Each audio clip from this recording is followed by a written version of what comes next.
अभी हम डिस्कस करेंगे गैल्वेनिक सेल के बारे में। क्या देखा था लास्ट टाइम गैल्वेनिक सेल के बारे में?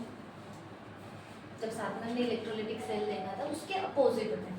अगर हम इलेक्ट्रोलिटिक सेल की बात करें तो इलेक्ट्रोलिटिक सेल में अगर एनोड पॉजिटिव होता है तो गैल्वेनिक सेल में एनोड क्या हो जाएगा? नेगेटिव। और cathode positive. Actually galvanic cell का कंस्ट्रक्शन कैसे होता है सबसे पहले समझते हैं। दो बीकर लेंगे, दोनों बीकर में आपको इलेक्ट्रोड क्या करना है? इमर्स्ड करना है। पर जो कंटेनर में सॉल्यूशन लोगे उसी सॉल्यूशन के रिगार्ड वाली आपको इलेक्ट्रोड लेना पड़ेगा। फॉर एग्जांपल हमने अगर जिंक इलेक्ट्रोड लिया है, जिंक की प्लेट अगर इंसर्ट की है जिंक मेटल की, तो हम सॉल्यूशन भी उसी के जैसा क्या लेंगे? उसी का सॉल्ट ZnSO4। क्लियर हो रहा है? कॉपर की प्लेट हमने इंसर्ट की है तो कॉपर का सॉल्ट का सॉल्यूशन क्या हो जाएगा? Copper sulphate. क्लियर है? CuSO4। अब सबसे पहली चीज, एनोड यहाँ पे क्या वर्क कर रहा है? Negative, cathode positive. जिंक को हमने, जिंक प्लेट जो उसको हमने एनोड कंसीडर किया है और कैथोड हमने Cu को कंसीडर किया। क्लियर हो रहा है? यहाँ पे देखो, एनोड में क्या होता है? हमेशा से हमने बोला एनोड में क्या होगा? ऑक्सीडेशन की रिडक्शन। ऑक्सीडेशन होगा। अगर मुझे बताओ जिंक का अगर ऑक्सीडेशन हो रहा है तो क्या होगा? जिंक किस फॉर्म में? यहाँ पे सॉलिड फॉर्म में क्या कन्वर्ट होगा? जिंक 2++2 इलेक्ट्रॉन निकले, तभी तो आप ऑक्सीडेशन हो रहा है ना। इलेक्ट्रॉन क्या करेगा? लूज करेगा। इलेक्ट्रॉन लूज कर रहा है मतलब क्या कर रहा है? ऑक्सीडेशन हो रहा है। और रिडक्शन कहाँ पे होगा? कैथोड पे। तो रिडक्शन अगर होगा तो रिडक्शन क्या होता है? क्या होगा? ऑक्सीडेशन अगर लूज ऑफ इलेक्ट्रॉन है तो रिडक्शन क्या है? एक्सेप्ट ऑफ इलेक्ट्रॉन या फिर गेन ऑफ इलेक्ट्रॉन। यही है ना? तो यहाँ पे क्या होगा? यहाँ पे ये देखो, ये एक्वस सॉल्यूशन है, ये भी कैसा सॉल्यूशन है? एक्वस। ये क्या है? सॉलिड। क्लियर हो रहा है? तो यहाँ पे कैसे कन्वर्ट होगा? देखो यहाँ पे रिडक्शन किसके पास में होगा? Cu2+ वाले जो ये आयन है ना, ये क्या करेंगे? दो इलेक्ट्रॉन को क्या करेंगे? एक्सेप्ट करेंगे और सॉलिड फॉर्म में कहाँ डिपॉजिट होना स्टार्ट हो जाएंगे? यहाँ। ये देखो क्या हो जाएगा? Cu2+ जो एक्वस में, एक्वस सॉल्यूशन में प्रेजेंट है, वो क्या करेंगे? 2 इलेक्ट्रॉन को एक्सेप्ट करेंगे और कन्वर्ट काय में होंगे? टू कॉपर सॉलिड फॉर्म में। यहाँ देखो, यहाँ पे जो जिंक था, जिंक क्या हो रहा था? ऑक्सीडाइज्ड हो रहा है। ऑक्सीडाइज्ड हो रहा है तो 2 इलेक्ट्रॉन क्या हो रहा है? लूज कर रहा है। तो इलेक्ट्रॉन आ रहा है, इलेक्ट्रॉन रिमूव हो रहा है। मतलब ये क्या कर रहा है? 2 इलेक्ट्रॉन रिमूव कर रहा है, 2 इलेक्ट्रॉन रिमूव कर रहा है। Zn दिख रहा है यहाँ पे, 2 इलेक्ट्रॉन रिमूव कर रहा है। और जिंक की प्लेट क्या हो रही है? रिड्यूस्ड होते जा रही है ना बाबा। वो अपने आप को ऑक्सीडाइज कर रहा है, 2 इलेक्ट्रॉन निकाल रहा है, जिंक 2+ आयन में कन्वर्ट हो रहा है। 2 इलेक्ट्रॉन निकाल रहा है, जिंक 2+ आयन में क्या हो रहा है? कन्वर्ट हो रहा है। वो तो यहाँ पे आएगा ना पूरा। और ये इलेक्ट्रॉन, यहाँ पे इलेक्ट्रॉन कैसे हो गए? बहुत ज्यादा हो गए। तो इलेक्ट्रॉन क्या होगा? फ्लो होना स्टार्ट होगा। इलेक्ट्रॉन फ्लो होना स्टार्ट होगा इस तरीके से, समझ रहा है? इलेक्ट्रॉन जैसे ही फ्लो होगा तो ये दिख रहा है, ये हमने यहाँ पे क्या अटैच करके रखा हुआ है? वोल्टमीटर। इलेक्ट्रॉन फ्लो होगा तो ऑब्वियसली फ्लो ऑफ इलेक्ट्रॉन क्या है? करंट है। करंट जनरेट होगा, इलेक्ट्रिसिटी जनरेट होगी। तो अब यहाँ पे देखिए 2Cu, यहाँ पे जो 2+ के आयन थे क्या हो रहे थे?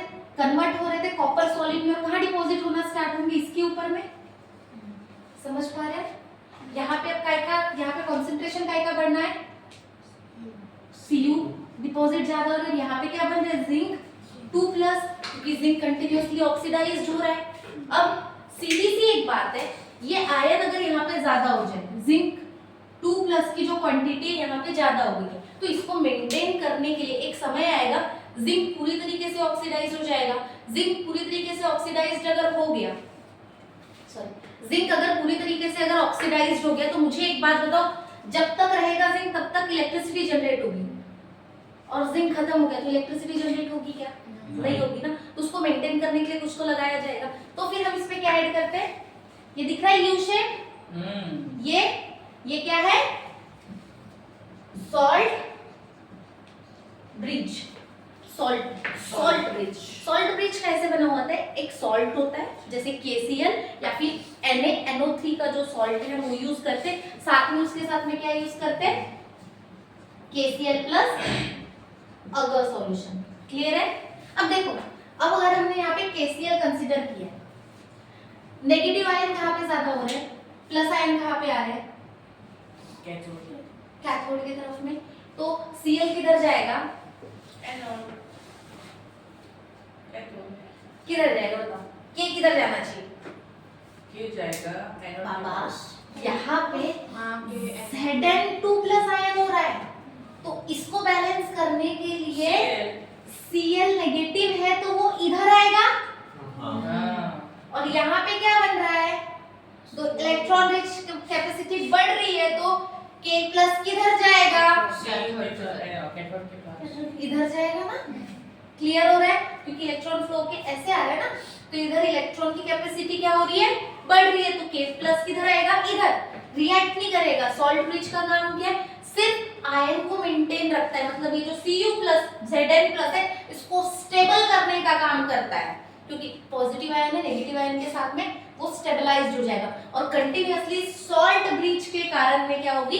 रिएक्शन इलेक्ट्रिसिटी कंटिन्यूअसली डेवलप होते रहेगी। क्लियर हुआ क्या? गैल्वेनिक सेल डन, पक्का। अब आते हैं सॉल्ट ब्रीच का एक्चुअली फंक्शन क्या है। यहाँ पे जो सॉल्यूशन लोगे ZnS, इनका जो कंसंट्रेशन रहेगा वो कैसा लोगे? 1 मोलर। कैसे लेंगे? 1 मोलर।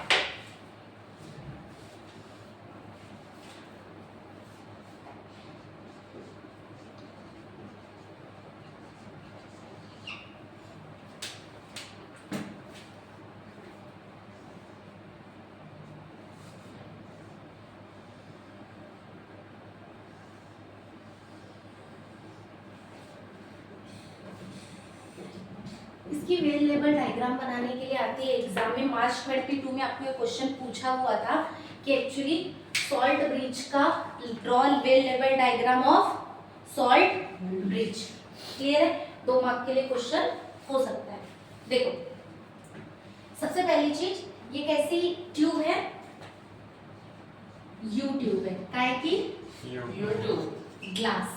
ठीक है, बनी हुई है। यूट्यूब का स्ट्रक्चर है, यूट्यूब मतलब यूट्यूब नहीं है, यू शेप की ट्यूब है। ओके, ठीक है, यू शेप की ट्यूब है, और इसको हम कैसे रखते हैं? मोस्ट प्रोबेबली जब भी हम रिएक्शन में रखते हैं इसको इन्वर्ट करके रखते हैं, मतलब इस वे से रखते हैं, यू की तरह नहीं रखते, अपोज करके रखते हैं। अब इसमें होता क्या है? सब इसको बनाने का कैसा है? हॉट KCl, जो भी हम सॉल्ट लेते हैं, कौन से सॉल्ट यूज कर सकते हैं हम इसमें? ज्यादातर जो हम सॉल्ट यूज करते हैं वो एक होता है KCl, दूसरा होता है NaNO3। क्लियर हो रहा है? क्या यूज कर सकते हैं? KCl या फिर NaNO3। पर इसके साथ साथ हम इसमें क्या डालते हैं? 5% अगर सॉल्यूशन। इनको हीट करते हैं और इसके साथ में क्या करते हैं? मिक्स करते हैं। किसके अंदर फिल करते हैं? इस ट्यूब के अंदर। हीट करने के बाद कुछ समय बाद जैसे ही हम इसको क्या करते हैं? कूल डाउन करते हैं, तो ये जो सॉल्यूशन है वो कैसा कन्वर्ट हो जाता है? सॉलिड फॉर्म में। क्लियर हो रहा है? जब तक इसका यूज रहेगा, जब यूज करना है हम उसको यूज करेंगे, अगर जब उसका यूज नहीं करना है तो हम इसको किसके अंदर इन्वर्टेड करके ड्यूब करके रख देते हैं? डिस्टिल्ड वाटर में। क्लियर हो रहा है क्या? कंस्ट्रक्शन क्लियर है? अब पहला, अगर इसका इंपॉर्टेंट चीज इसकी आती है कि इसका यूज क्यों किया जाता है गैल्वेनिक सेल में। पहला, ये क्या करता है? इलेक्ट्रिकल कांटेक्ट बनाता है दोनों के दोनों सॉल्यूशन में। दोनों सॉल्यूशन है, दोनों के बीच का इलेक्ट्रिकल कांटेक्ट को मेंटेन करने का, आयन को मेंटेन करने का काम करता है कौन? Salt bridge. इसका सेकेंड यूज होता है दो सॉल्यूशन को मिक्स होने से रोकता है। क्या करता है? दोनों सॉल्यूशन जो हमने अभी लिया था इस तरीके से यूज किया था। क्लियर है? इन दोनों सॉल्यूशन को मिक्सिंग होने से रोकता है, साथ में दोनों के बीच का इलेक्ट्रिकल कांटेक्ट बनाने का काम करता है। और सबसे पहली चीज, इसके अंदर में हम ये जो सॉल्ट लेते हैं वो सॉल्यूशन के साथ में बिल्कुल भी रिएक्टिव नहीं होता है। क्लियर है? सबसे पहली चीज ये क्या करता है? मेन जो काम है इसका वो क्या है? मेंटेन करता है इलेक्ट्रिकल न्यूट्रलिटी को। मतलब सॉल्यूशन के जो इधर से Z+ आयन जो इंक्रीज हो गए, इधर इलेक्ट्रॉन जो इंक्रीज हो रहे हैं, इन दोनों को मेंटेन करने का काम कौन करता है? सॉल्ट। न्यूट्रलिटी बनाता है, मतलब Zn ज्यादा हो रहे थे तो उसको रिड्यूस कौन कर देगा? Cl रिएक्ट नहीं करेगा, पर Cl के आने की वजह से Zn क्या हो जाएगा? स्टेबलाइज्ड हो जाएगा और फिर से रिएक्शन कैसे होने लगेगी? कंटिन्यूअस फॉर्म में। तो यूजेस क्या है? पहला, दो सॉल्यूशन की मिक्सिंग को भी रोकता है। सेकेंड, इलेक्ट्रिकल आयन के एक्सचेंज को बढ़ाता है और साथ में इलेक्ट्रिकल न्यूट्रलिटी को बैलेंस करता है। क्लियर है? सॉल्ट ब्रिज क्या क्या यूज किया जाता है? KCl या फिर NaNO3 का सॉल्ट लेते हैं या और 5% अगर के साथ में उसको, और फील कहाँ करते हैं? इस ट्यूब में। और जब यूज नहीं रहेगा तो कहाँ रखोगे? डिस्टिल्ड वाटर में। क्लियर है?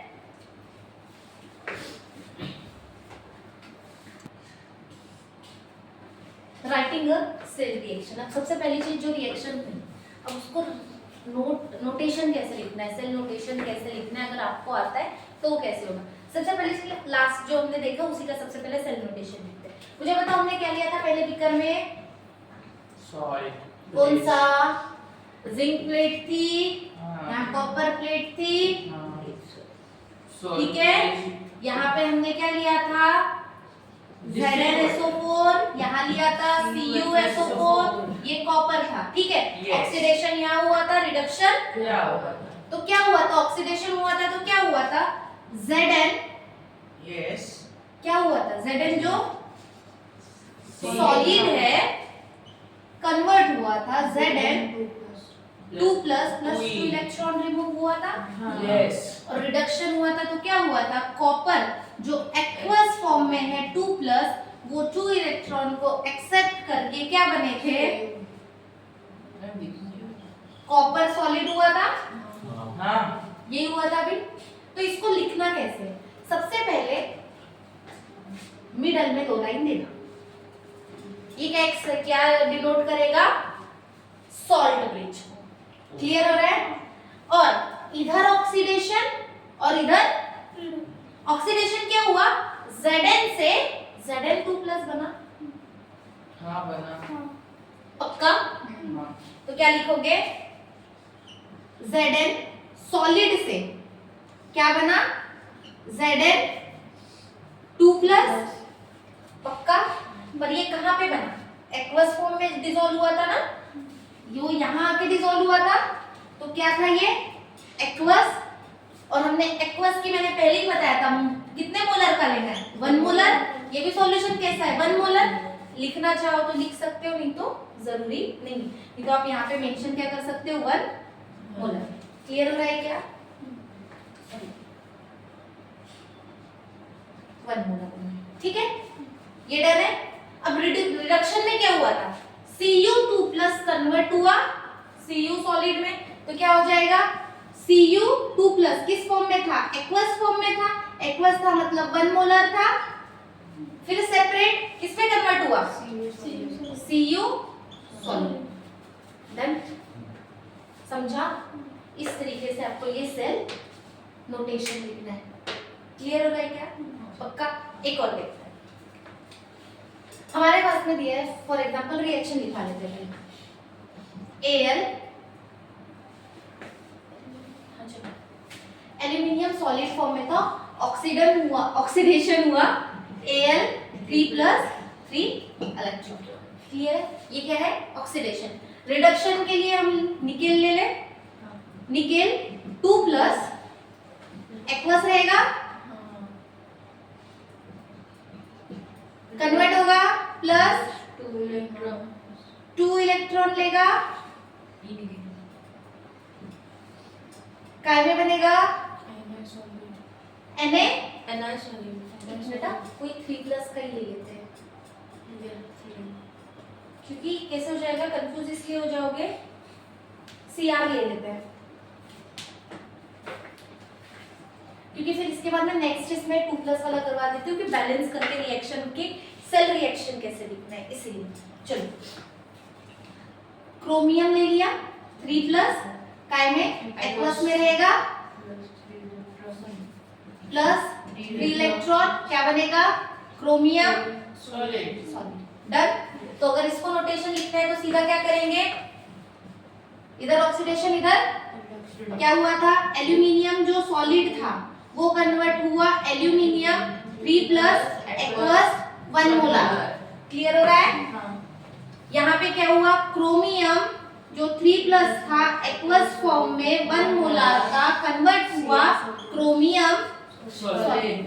क्लियर हो गया क्या, हाँ। समझ रहा है हाँ कैसे लिखना है, पक्का। एक और एग्जांपल करवाना है कि डायरेक्ट अभी रिएक्शन पे आए, क्लियर हो गया है, पक्का ना। हाँ चलो अब देखो,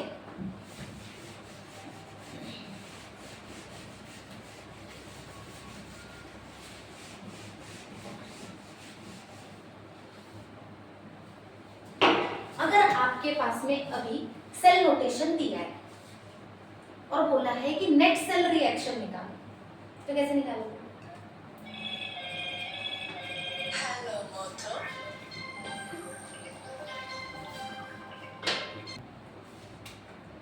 डन। हमारे पास में क्वेश्चन है फॉर एग्जांपल कि Mg जो सॉलिड है प्लस Al 3 प्लस, ये कैसा है, एक्वस। ये बना है हमारा Mg 2 plus aqueous plus Al solid. Clear हो रहा है, ऐसे रिएक्शन दिए और बोला है आपको कि इसका सेल नोटेशन निकालो, तो हम सेल नोटेशन कैसे निकालेंगे? ठीक है, अब एक सीधी सी बात है, Mg सॉलिड में था और 2 प्लस में कन्वर्ट हुआ, इट मींस क्या हुआ, ऑक्सीडेशन हुआ। और ये एक्वस में था और सॉलिड में कन्वर्ट हुआ, तो ये बस कौन सा हो गया, रिडक्शन। तो हम कैसे लिखते हैं, सेम ऑक्सीडेशन क्या लिखोगे, Mg जो सॉलिड था वो कन्वर्ट हुआ Mg 2 प्लस में। क्लियर हो रहा है। और हमारे पास में Al3 प्लस जो एक्वस था किसमें कन्वर्ट हुआ, Al सॉलिड में। क्लियर हो गया, इसमें कोई डाउट? अगर इस वजह से भी ये क्या है, ये सेल रिएक्शन है। अब हमें ये देखना है कि अगर हमारे पास में नोटेशन दिया है और उससे अगर सेल रिएक्शन में जाने के लिए बोले तो कैसे जाओगे? जैसे कि एक एग्जांपल मैं दे रही हूँ, मैं एक नोटेशन लिख रही हूँ, अब हम उसको सेल रिएक्शन में कन्वर्ट करेंगे, ठीक है। हाँ चलो, Al सॉलिड कन्वर्ट हुआ Al 3 प्लस एक्वस में, ठीक है, और निकेल 2 प्लस एक्वस कन्वर्ट हुआ निकेल, ये सेल नोटेशन है। अब सेल नोटेशन से हमें किस पे जाना है, ऐसी इस रिएक्शन पे जाना है, पक्का। तो अगर मुझे बोला जाए ऑक्सीडेशन अगर लिखना है तो ऑक्सीडेशन क्या हुआ होगा, एल्यूमिनियम जो सॉलिड था वो कन्वर्ट हुआ होगा Al 3 प्लस एक्वस, तब 3 इलेक्ट्रॉन निकला होगा, इसमें कोई डाउट नहीं। और अगर निकेल की अगर मैं बात करूं, अगर रिडक्शन हुआ होगा, निकेल 2 प्लस जो एक्वस था उसने 2 इलेक्ट्रॉन को एक्सेप्ट किया होगा और क्या बना होगा, निकेल सॉलिड। ठीक है। अब इन दोनों रिएक्शन को हमें इसको नोटेशन में लिखना है, मतलब सेल रिएक्शन लिखना है। तो मुझे बताओ 2 इलेक्ट्रॉन और 3 इलेक्ट्रॉन कैंसिल हो सकते हैं क्या? नहीं हो सकते, तो क्या करना पड़ेगा, एक ही ऑप्शन है, याद है क्या, बस वो सॉल्व करते थे हम 10th में, बैलेंस करो रिएक्शन को फिर कट करो ऐड वगैरह करके, याद आ रहा है कुछ? तो देखो क्या करोगे, इस रिएक्शन को अगर मैं इसको इक्वेशन 1 बोलूं और इसको इक्वेशन 2 बोलूं, तो मुझे क्या करना पड़ेगा,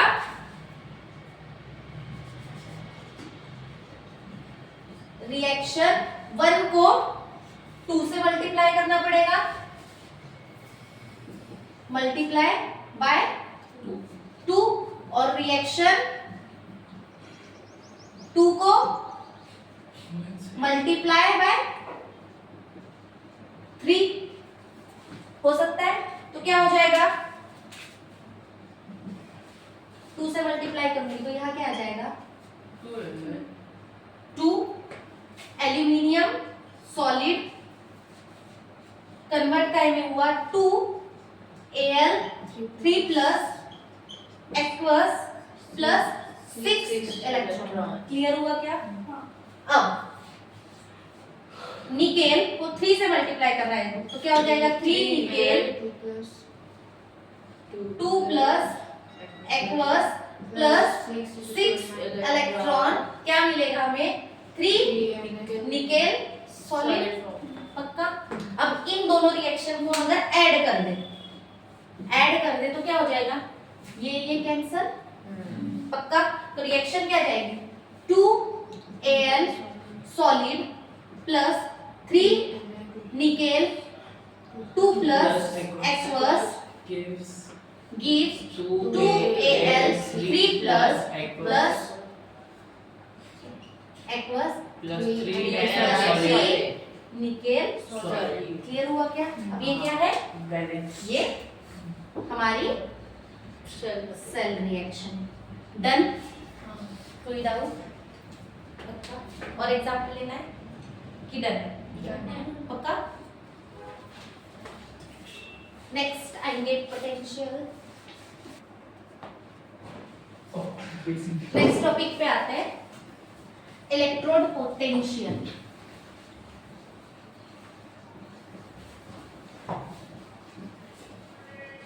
अब इलेक्ट्रोड पोटेंशियल क्या होता है? हमने देखा था दो हमने इलेक्ट्रोड्स लिए थे, इलेक्ट्रोड के पोटेंशियल डिफरेंस के कारण में इलेक्ट्रिसिटी जनरेट हुई थी। कुछ तो डिफरेंस आया था ना, तो इन दोनों का जो इलेक्ट्रॉन हाफ रिएक्शन होती क्या हुआ था, हमने यही लिया था याद है। यहाँ पे कुछ इलेक्ट्रोड था, इन दोनों के पोटेंशियल डिफरेंस के वजह से जो इलेक्ट्रॉन फ्लोइंग था जो हमें वोल्टमीटर में दिख रहा था, वोल्टमीटर में कुछ तो भी पोटेंशियल डिफरेंस दिख रहा था। डिफरेंस काय वजह से आया था, इस एनोड के कारण और इस कैथोड के कारण। क्लियर है? इन इलेक्ट्रोड के कारण में जो पोटेंशियल डिफरेंस एस्टैब्लिश हुआ था उसी को हम क्या बोलते हैं इलेक्ट्रोड पोटेंशियल। क्लियर हो रहा है? इलेक्ट्रोड पोटेंशियल को हम जो जनरल कैलकुलेट करने के लिए जो फॉर्मूला हम जो यूज करते हैं वो है अकॉर्डिंग टू आईयूपीएसी। वो क्या है? स्टैंडर्ड फॉर्मूला इलेक्ट्रोड पोटेंशियल का E naught cell equals to E naught. अच्छा कैथोड पे क्या होता है हमेशा? पॉजिटिव चार्ज है ना, जरूरी नहीं हो सकता। अगर मैंने बोल दिया तुमको कैथोड पे, तो बोल रहे हमेशा पॉजिटिव चार्ज होता है और वो इलेक्ट्रोलाइटिक सेल रहा तो पॉजिटिव चार्ज रहेगा नहीं तो डिपेंड करेगा, तो डिपेंड करेगा, तो वही तो बोल सकता है ना। तो क्या फॉर्मूला हो जाएगा E naught cathode minus E not. ये काय के लिए फॉर्मूला है? इलेक्ट्रोड पोटेंशियल डिफरेंस निकालने के लिए। याद रहेगा? कुछ डाउट है? पक्का? चलो अगर कंसंट्रेशन टर्म के बेस में आ जाए, जो इलेक्ट्रॉन पोटेंशियल है अगर कंसंट्रेशन के टर्म में आ जाए तो हम उसको जो कैलकुलेट करते हैं वो कैलकुलेट करते हैं नर्स्ट इक्वेशन से। किससे? Nernst equation. चलो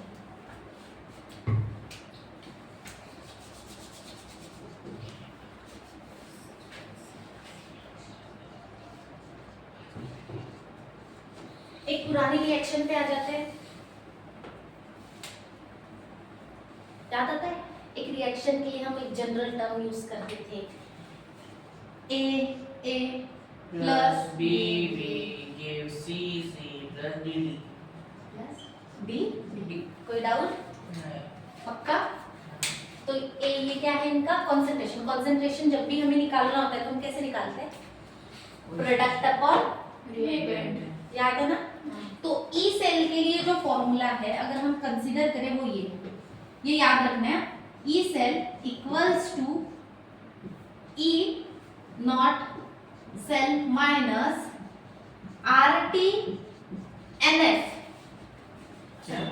are T N F L N concentration का चला जाएगा रे बाबा कैसे लिखते थे हम इसको? C into D upon A into B। Clear है? इसमें कोई डाउट? पक्का? यहाँ पे N क्या है? Number of moles of electron used in reaction. जो रिएक्शन हो रही है उसमें कितने नंबर ऑफ मोल्स यूज हो रहे हैं वो क्या है? N। F क्या है? फैराडे। जो हम चार्ज जो लेते हैं कितना लेते हैं? 96,500। याद आ रहा है? फैराडे ने बताया हो, लास्ट टाइम में हमने भी यूज किया था। इसके पहले कितना था चार्ज? 96,500। क्लियर है?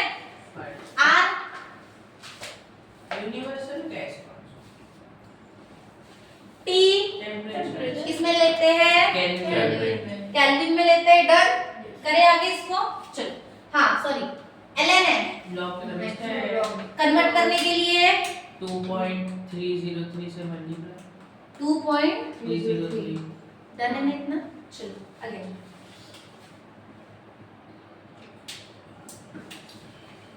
अगर मैं f की वैल्यू कितनी लेना है हमें?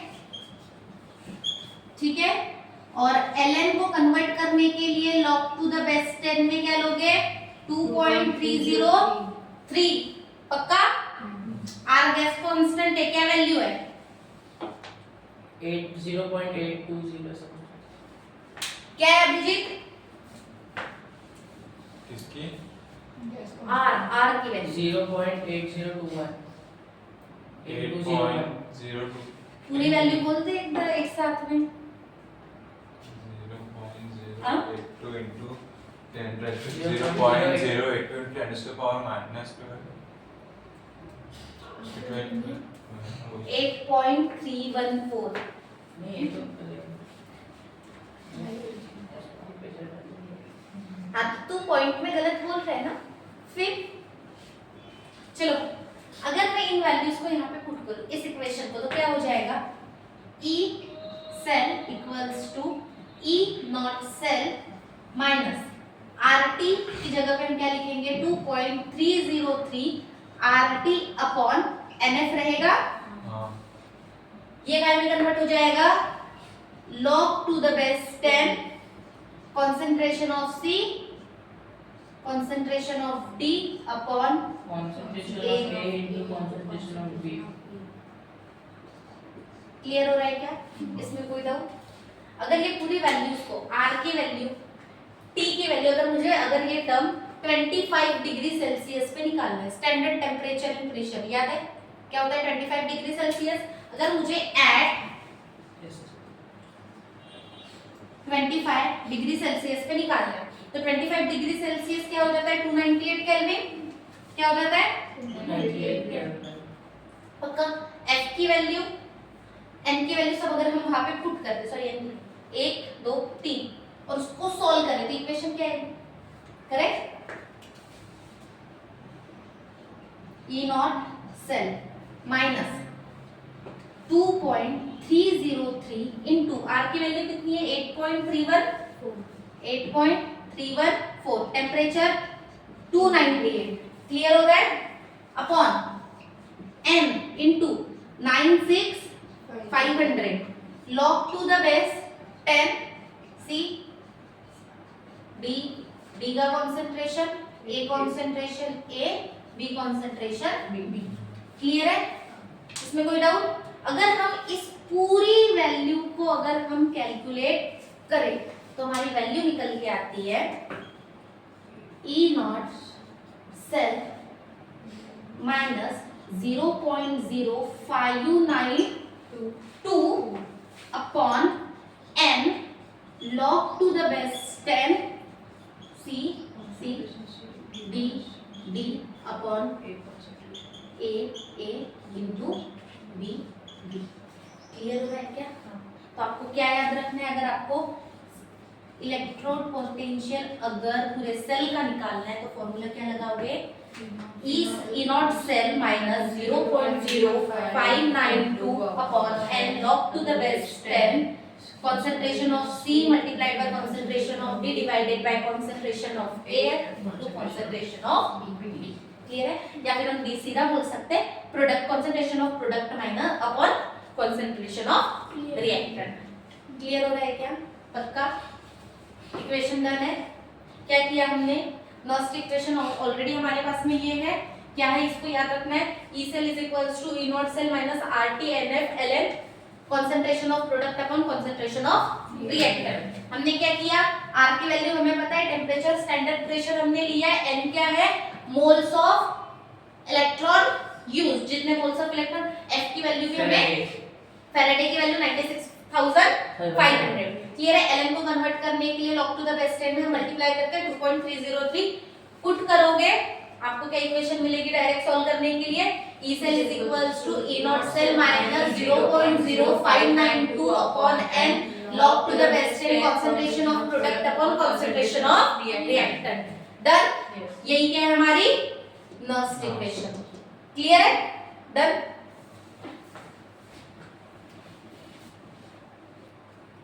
अब एक कंडीशन लेते हैं. मुझे एक बात बताओ, अभी हमने जो इक्वेशन निकाली वो क्या थी? नॉस्ट equation. E cell equals to E naught cell minus 0.0592 upon N log to the base 10 log to the base 10 concentration of product upon concentration of reactant. upon concentration of reactant. Clear हो रहा है? इसमें कोई doubt नहीं? मुझे एक बात, अगर concentration of product equals to अगर concentration of reactant हो जाए तो इसकी वैल्यू क्या आ जाएगी? 1. जैसे कि अगर मुझे ये बोलना है, मैं बोल रही हूँ concentration of A equals to concentration of B equals to concentration of C equals to concentration of D equals to 1 molar जाए, इसकी वैल्यू क्या आ जाएगी? 1. और log to the base 10 की वैल्यू क्या होती है? log to the base 10 1 की वैल्यू क्या होती है? 0. तो ये पूरा टर्म क्या हो जाएगा? 0. समझ रहा है क्या? ये 1 हो जाए तो हमारी log to the base 10 1 की वैल्यू कितनी हो जाती है? 0. क्लियर हो रहा है? तो ये पूरा टर्म इक्वल हो जाएगा. तो इस कंडीशन में क्या हो जाएगा? E cell equals to E naught cell हो जाएगा. क्लियर हो रहा है क्या पहली कंडीशन? और कब ये वैल्यू 1 और हो सकती है? इन कंडीशन ऑफ प्योर लिक्विड और प्योर सॉलिड के लिए भी 1 क्या कंसीडर करेंगे? 1. अगर ये प्योर सॉलिड है या फिर प्योर लिक्विड है, इस कंडीशन में भी आप मोलैरिटी कितनी कंसीडर करोगे? क्लियर हो रहा है क्या? कितने मोलर कंसीडर करोगे? 1. डन. तो इस कंडीशन में भी किसके इक्वल चले जाएगा? E cell equals to E naught cell के इक्वल चले जाएगा. कोई डाउट? डन. अब देखो एक बार, अब पहली चीज, अगर मुझे किसी सेल का अगर सेल पोटेंशियल कैलकुलेट करने के लिए बोला, फॉर एग्जांपल एक सेल रिएक्शन दी हुई है हमारे पास में, कैडमियम सॉलिड कन्वर्ट हो रहा है कैडमियम 2+ में, ये क्या हो जाएगा? एक्वस Cu2+ एक्वस कन्वर्ट हो जाएगा Cu सॉलिड में. ठीक है. अब इसके लिए हमें बोला है कैलकुलेट करने के लिए, तो कैसे करेंगे?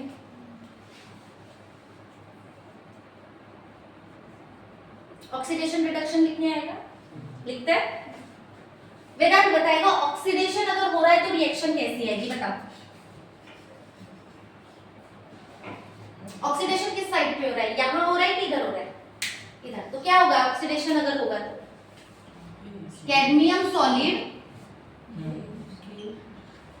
Cadmium 2+ aqueous plus 2 electron. अगर रिडक्शन हो रहा है तो क्या होगी reaction? Cu2+ aqueous plus 2 electron क्या होगा CuS बनेगा। पक्का? इसमें किसी को कोई डाउट? पक्का? अब मुझे एक बात बताओ, ये रिएक्शन में हमें क्या चाहिए? अभी n की वैल्यू चाहिए क्योंकि हमें E सेल निकालना है। तो अगर E सेल निकालना है तो n की वैल्यू हमें निकालना पड़ेगा। n क्या है? Number of moles of electron use. कितने इलेक्ट्रॉन यूज हुए? 2 इलेक्ट्रॉन यूज हो रहे। ओवरऑल रिएक्शन में कितने इलेक्ट्रॉन यूज हो रहे हैं? 2 इलेक्ट्रॉन यूज हो रहे। तो n की वैल्यू क्या आ जाएगी? 2 आएगी। तो रिएक्शन अगर हमें लिखना है तो क्या हो जाएगा? E cell equals to E naught cell minus 0.0592 upon 2 concentration of log to the base 10 concentration of reactant minus concentration of product। इसको पूरे ओवरऑल रिएक्शन लिखने दो पहले मुझे, ठीक है? क्या हो जाएगा? ये कैंसल, तो क्या हो जाएगा? CdS plus Cu 2 plus aqueous reaction क्या देगा? Cd 2 plus aqueous plus Cu solid. Clear है? प्रोडक्ट क्या है ये? रिएक्टेंट क्या है ये? तो कंसंट्रेशन ऑफ क्या हो जाएगा? एक मिनट, Cd 2 प्लस कितना है कंसंट्रेशन? एक्वस में 1 मोलर लोगे इनटू Cu सॉलिड के फॉर्म में Cu लिखोगे अपॉन CD सॉलिड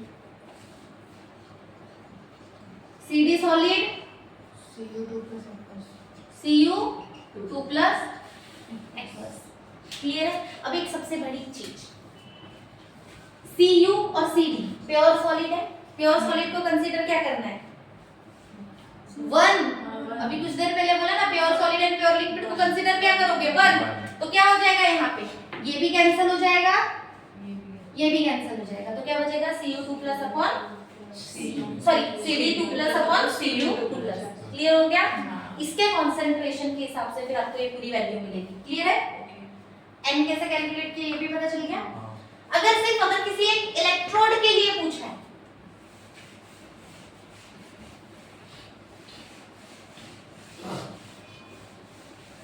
दोनों लेते हैं, एक रिडक्शन भी ले लेते हैं और एक ऑक्सीडेशन भी ले लेते हैं। ठीक है? रिडक्शन पहले ऑक्सीडेशन ले लें। Zn सॉलिड कन्वर्ट हुआ Zn 2 प्लस प्लस 2 इलेक्ट्रॉन। अगर इसके लिए निकालने बोला तो ये हो जाएगा प्रोडक्ट, ये हो जाएगा रिएक्टेंट। क्लियर है? इलेक्ट्रॉन कितने यूज हुए? 2। ठीक है? तो क्या हो जाएगा? E cell equals to E naught cell minus 0.0592 upon 2 log to the base 10 concentration of Zn 2 plus upon Zn solid। ठीक है? Zn solid ना? तो मुझे एक बात बताओ, Zn 1 हो जाएगा और log to the base 10 की वैल्यू 0 हो जाती है। तो अगर हम इसको उल्टा तो कर सकते हैं ना, तो क्या हो जाएगा? E cell equals to E naught cell minus 0.0592 upon 2। इसको अगर मैं 1 कंसीडर करूं और इसको उल्टा करूं तो ये माइनस में चले जाएगा। Log minus log to the base 10 1 upon Zn 2 plus. Clear है क्या? यस। का और अगर किसी में रिडक्शन हो रहा है तो रिडक्शन के लिए कैसे आ जाएगा? रिडक्शन के लिए निकाल सकते हो ना। फिर ये कैसा था? ऑक्सीडेशन हुआ था। अगर रिडक्शन की रिएक्शन दी तो किसी भी, तो हम लिखोगे कैसे इसको? ई सेल नहीं, सॉरी, इसको लिखोगे Zn, जिंक के लिए निकाल रहे हो ना, ठीक है? तो इस वजह से आपको कैलकुलेट करना। डन? पक्का?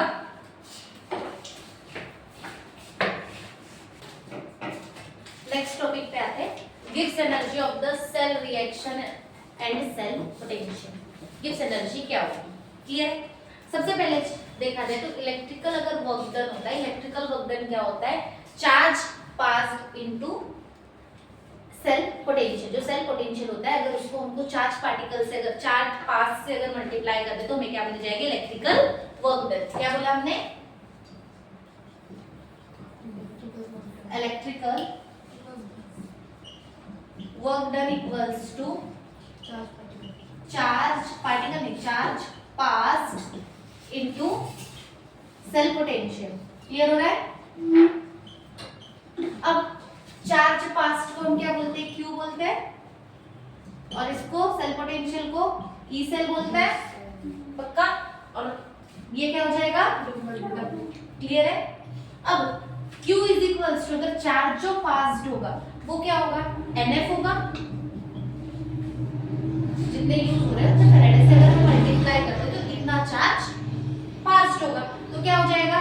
W is equals to NF into E cell होगा। बट अकॉर्डिंग टू थर्मोडायनेमिक्स हमें क्या पता है? W इज इक्वल्स टू क्या होता है? Minus delta G naught. Clear है? तो अगर ये दोनों ही वर्क है तो ये दोनों क्या हो जाएंगे? इक्वल होंगे। ये दोनों ही तो वर्क डन है ना, तो क्या हो जाएगा? Delta G not equals to NF into E cell. Clear हो रहा है क्या? ये माइनस है, मैं इधर कर सकती हूँ, तो क्या हो जाएगा? Delta G not equals to NF minus NF E cell. अगर स्टैंडर्ड अगर वैल्यू निकालना है, स्टैंडर्ड सेल पोटेंशियल को अगर हमें कंसीडर करना है, तो क्या हो जाएगा? Delta G not equals to minus NF E not cell हो जाएगा। क्लियर हो रहा है? अगर कोई रिएक्शन अगर स्पॉन्टेनियस है, अगर कोई रिएक्शन अगर स्पॉन्टेनियस है, तो ये जो ई सेल की जो वैल्यू है, ये जो ई सेल की वैल्यू कैसी रहेगी? पॉजिटिव। क्लियर हो रहा है क्या? क्या किया हमने?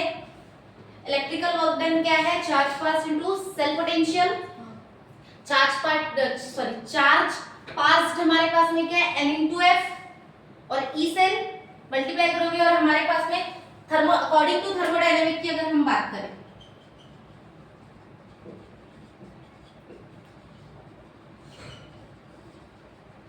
According to thermodynamic W is equals to minus delta G naught. Clear है? डेल्टा G नॉट है, सीधी सी एक बात है, डेल्टा G नॉट दोनों ही वर्क है। अगर मैं इक्वेशन नंबर इसको 1 दे दूं और इक्वेशन 2 दे दूं, तो फ्रॉम इक्वेशन 1 एंड 2 क्या हो जाएगा? Delta G not equals to NF E cell, तो delta G not minus NF E cell हो जाएगा। अगर स्टैंडर्ड पोटेंशियल स्टैंडर्ड के कंडीशन में हमें निकालना है, तो क्या हो जाएगा? Delta G not equals to minus NF E not cell. Clear हो रहा है क्या? पक्का? चलो आगे आते हैं।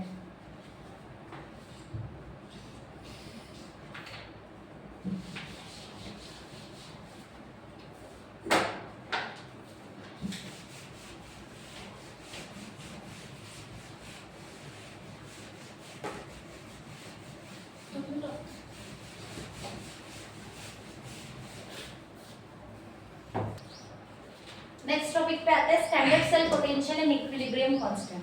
अभी हमने क्या देखा था? डेल्टा G की वैल्यू क्या आया था? Minus NF delta G not equals to minus NF E not cell. Clear है? But according to thermodynamics delta G की वैल्यू क्या थी? Delta G is equals delta G not equals to minus RT ln ये था, याद आ रहा है? इसके पहले थर्मोडायनेमिक में डिस्कस किया हुआ है। तो अब मुझे एक बात बताओ, दोनों ही डेल्टा G है, इक्वल हो सकते हैं? ये इक्वेशन नंबर 1, ये equation number 2। From equation 1 and equation 2 क्या हो जाएगा? Minus NF E naught cell E naught cell equals to minus RT ln K। Clear हो रहा है? माइनस माइनस से कट हो जाएगा, तो क्या हो जाएगा? अगर मुझे E cell E not cell निकालना है, E not cell equals to ये इधर जाएगा, क्या हो जाएगा? RT ln K upon NF। मैं पूरे के अपॉन में डालूंगा। हाँ, मैं इसको नहीं ले रही, मैं इसकी वैल्यू को चेंज कर रही हूँ ना, NF log to the best and में करेंगे ना अंदर में। ठीक है? अब एक बात याद है, हमने एक स्टैंडर्ड कंडीशन में लिया था कुछ वैल्यूज, पुट करके देखते हैं। R की वैल्यू 8.314 इनटू अगर 25 डिग्री सेल्सियस पे लोगे तो 298 अपॉन n की वैल्यू n वैसे का वैसा, Faraday 96.500 log to the base 10 है, करना कन्वर्ट करना है तो मैं 2.6 303 भी ले लूं into log to the base 10 k। Clear है? इनकी वैल्यू हमने लास्ट में ही निकाली थी। क्या निकाली थी? क्या हो जाएगा? E naught cell equals to 0.0592 upon n into k into log to the base 10 k। Clear हुआ? yes done. थर्मोडायनेमिक्स से अगर standard cell potential and equilibrium constant का अगर आपको बोला तो क्या दोगे? E naught cell equals to -0.0592 upon n into log to the base 10 k। minus मैंने माइनस बोला? Sorry. E naught cell equals to 0.0592 upon n into log to the base 10 k clear है? इसी से आपके न्यूमेरिकल सॉल्व बन